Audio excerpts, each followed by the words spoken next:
Taal sa balutan? Hindi ko na kayang tabagan ng 1 minuto kasamang Edwin na yun. Eh, paano si Ronald? Hindi niya alam na lumayas na tayo sa asyenda. Eh, tawagan na lang natin. Sabi mo, sumunod na lang kung saan man tayo. Eh, pero gabi no, wala na tayong masasakyan. Pare, wala ka ba talagang balak habulin si Ira? Parang gabing-gabi no. Baka mamaya kung anong mangyari dun sa daan.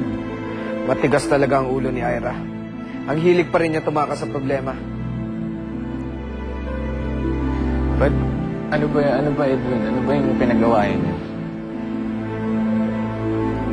Hindi na kami magkasundo. Hayaan na lang natin siya. Mga ganon, papasuyo lang yung mga to. Iba na si Ira. Mapagbataas na siya. Kung dati, langit siya, ako lupa. Ngayon, iba na eh. Ngayong naabot ko na yung taas. Parang ako na yung araw at siya na yung buwan. Hindi talaga kami magtagpo eh.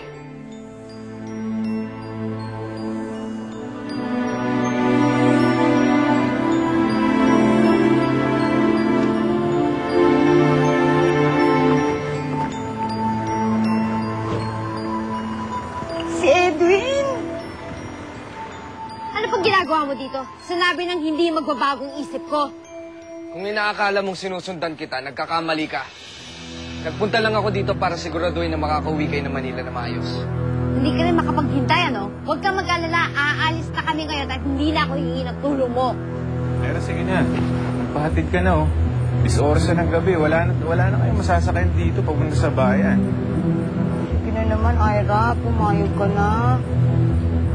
Driver lang ang sasama sa inyo. Wala kaming balak sa mga.